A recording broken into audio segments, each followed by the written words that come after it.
Ladies and gentlemen, hey, hi, how you doing? Welcome back to the channel. Thank you so much for stopping by. When I tell you, my mind has kind of been blown today because earlier on today, I was able to sit in on a call with Call of Duty, different developers between Sledgehammer and Raven in regards to Season 1 of Modern Warfare 3 in Warzone.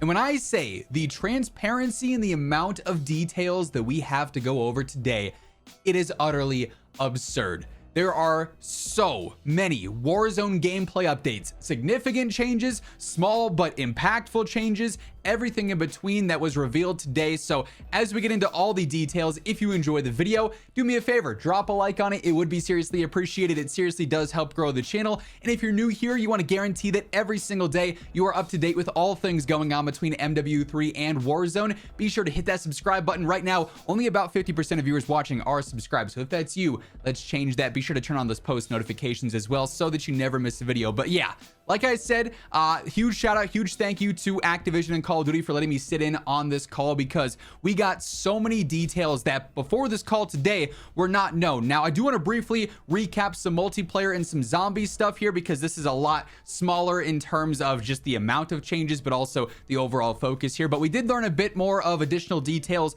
for multiplayer updates here with Season 1, obviously. So they are going to be adding in the stamina bar. If you caught some of the videos from some of the creators that were able to go out to San Francisco and the Sledgehammer Studios, they do have a stamina bar now there, so you'll be able to see when your attack sprint is going to run out, when you're getting it back and everything like that. They did confirm Season 1 Reloaded is happening in 2024, so that will be in the new year, won't be happening before the holidays there. The Vortex playlist that's going to be coming in season features revamped versions of Scrapyard, Quarry, and Rust, known as Sporeyard, Satan's Quarry, and Tetanus, and they look so cool. It's a really cool reimagination of those maps. It'll be fun to mess around with those.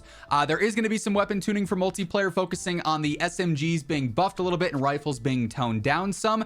There's going to be a movement penalty for stowing the riot shield on your back, so that's pretty interesting. The riot shield is also going to receive a damage nerf in the future as well. They didn't clarify if that was going to be Season 1 or not. Then also there's going to be an update to snaking, so you can only do it a couple of times before you are throttled with that.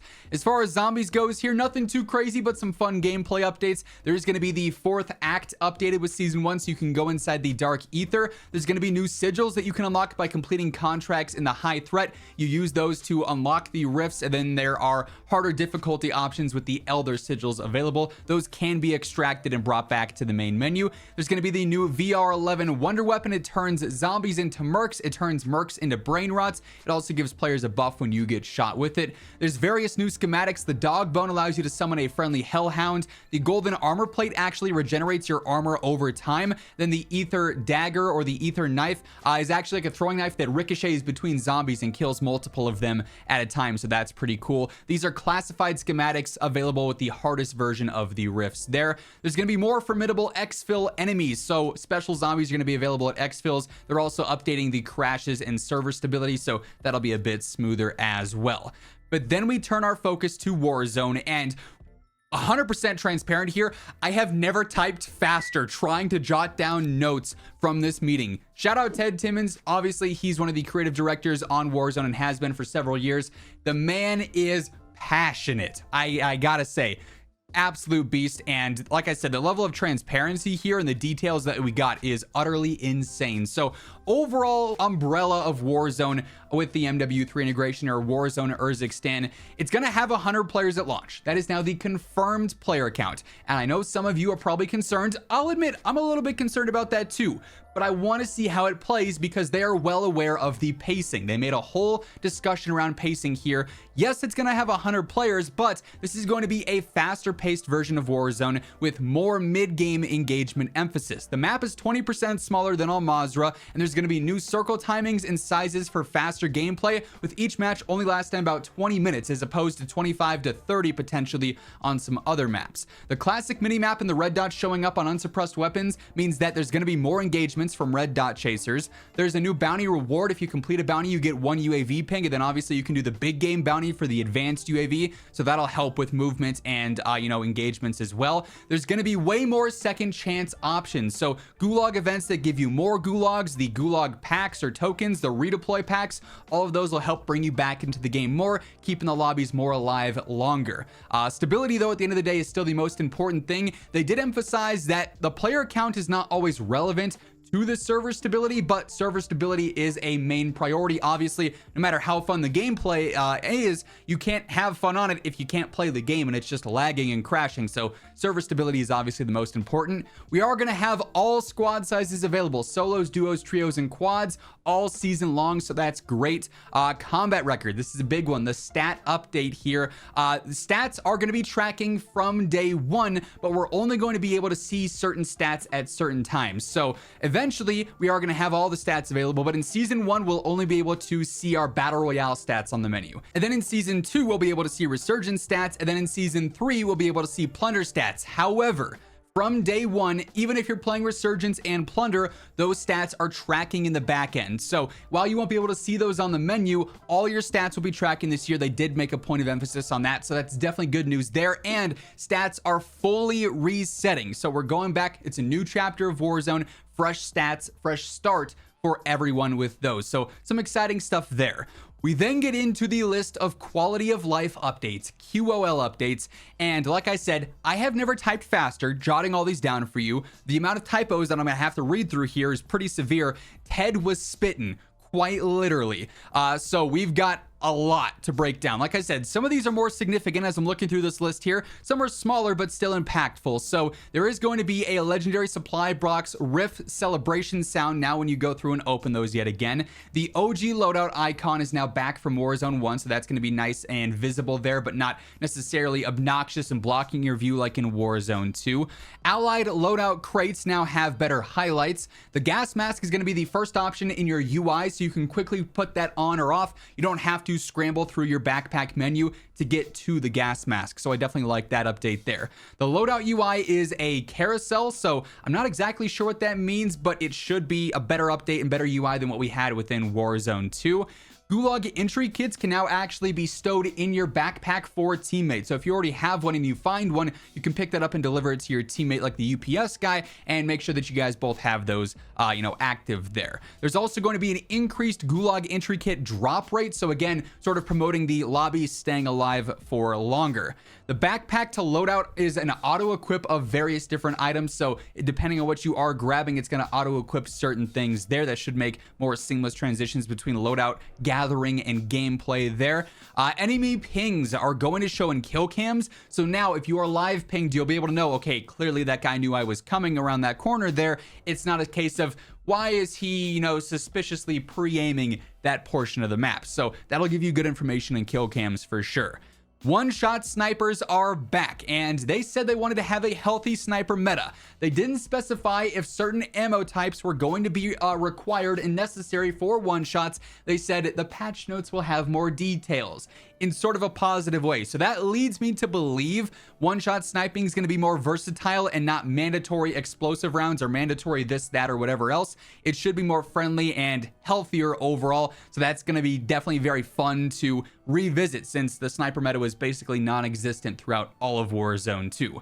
There is no weapon tuning whatsoever, even for optics, which is unfortunate. I would like optic tuning, but nothing else anywhere else. And there's just no tuning overall this year for Warzone. So class setups are a lot more straightforward. There's going to be post-victory Gulag looting, and I like this a lot. When you win a match in the Gulag, or when you win your ghoulie, you're gonna be able to spend a little bit looting around and getting that extra cash or those extra plates, whatever the case may be, before you go back into the world. So that's pretty cool. It's gonna be pretty helpful in certain situations there. Buy stations will be accessible 30 meters into the gas. They won't be instantly knocked out like in Warzone 2, so you have more time to make some gas plays there. Also, the buy stations will show on the TAC map if they are fully accessible. If they're not showing on the TAC map, they're no longer accessible there. There's also a brand new buy station inventory, so we'll have to get used to navigating that, knowing what options are where's the UAV, where's the plate, so you're not buying the wrong things. This is another interesting one. Slide distance in Warzone now is going to be dependent on the surface you're on. So if you're on an unstable surface or like rocks or something that might not be smooth, you might not slide as far as you would maybe going downhill or something. So that's going to be interesting for movement mechanics for sure.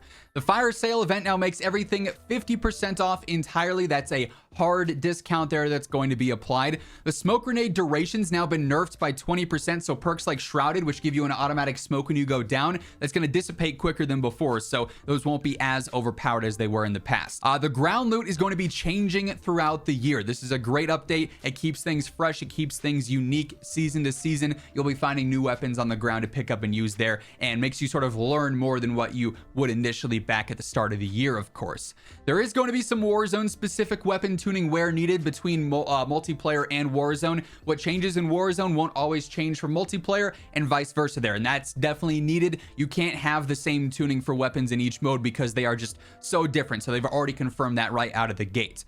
Player count, as I mentioned earlier, is not always based around server stability. Sometimes it's just based around creative design and how they want certain maps to flow. There's going to be no delay on armor or munitions boxes, so when you drop those, you pick it up right away, you're good to go. The highest loadout cost this year is going to be 15,000, and it is actually going to be scaling based on your squad size. So in trios, different price, duos, different price, quads, that max of 15k though. Modern Warfare 3 operators are going to have all brand new parachutes there. MW2, there won't be any change for those operators. Abandoning a strongholding game is now going to neutralize it. So if you take a stronghold, but then you move to the different part of the map where that stronghold's not pinging and covering, then it's going to go back to anyone can have that stronghold. You'll no longer get those pings. That's a pretty solid change in my opinion. Most people aren't landing at a stronghold in first zone and then staying there the entire game, unless it's like a competitive match or you know where that circle is going to be finishing, right? There's going to be a more clear view with your gas mask on now. It's not going to be as obnoxious and blocking there, so that's a cool update there. Stealth vests will no longer counter advanced UAVs, so there is no counter to advanced. That's going to be a super strong streak with that. Redeploy drones only move if they are super deep in the zone. So if the zone is like, you know, a couple of POIs in at this point and there's a redeploy drone on the edge of the map, then it will move. If it's close in the zone though, it's not going to move there, so you can make that gas play yet again. So I'm liking the sound of that as well.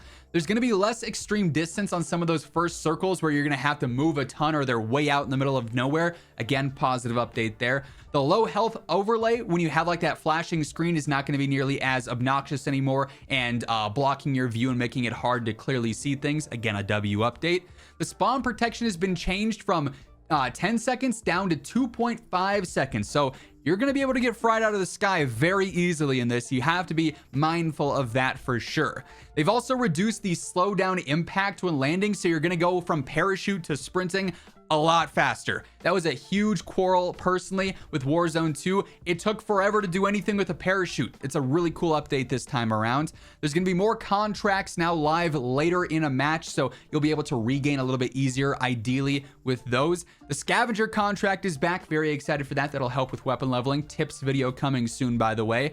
The intel contract is back, and it can be done faster if you have more squad mates in the area for the intel, so you can speed run those in a sense. The most wanted contract is always going to give you a gulag token. That's guaranteed now, so if you want that gulag token option and you already used your one gulag, you can do one of those contracts to guarantee getting that. And then also the input delay when getting into vehicles is reduced by about 50%, so that's gonna be a little bit more snappy, a little bit more aggressive. They did also confirm apparently that driving mechanics are going to be updated. They're pretty bad in Warzone Zombies right now on Yerzikstan's map, so having that driving mechanic in Warzone would be nightmare fuel, pun intended, I guess. The fact that they're updating the driving mechanics already and are probably going to continue to refine those over time is really good news, because I do not like the driving in this game. I'm glad that that's already being changed as well. Raven did also talk a little bit about some of the things they'd be updating over time if needed. There are going to be bugs. They fully acknowledged bugs will be there at launch. They are going to fix them as they arise, as they are found. They're going to be going all in on fixing the bugs and the imbalances that are there at launch, because they know no product is going to launch flawlessly. There's going to be pacing changes if needed. So if there needs to be faster zones or slower zones, that'll change as needed. Weapon metas are always going to be changing throughout the year. If there's broken guns, those will be nerfed. If there's useless guns, those will be buffed, and each season is going to have various different meta options because of the constant weapon tuning there.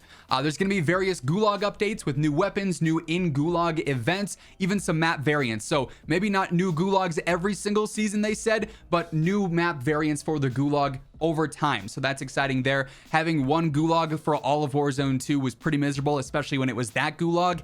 It was bad.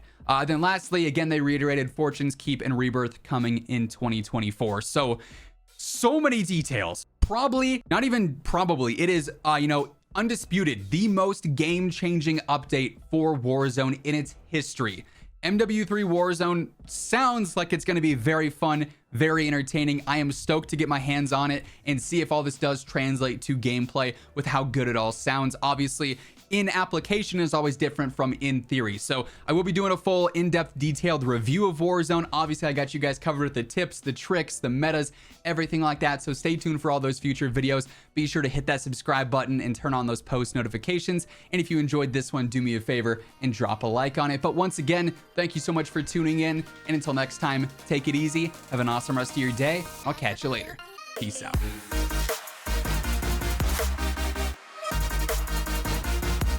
Oh.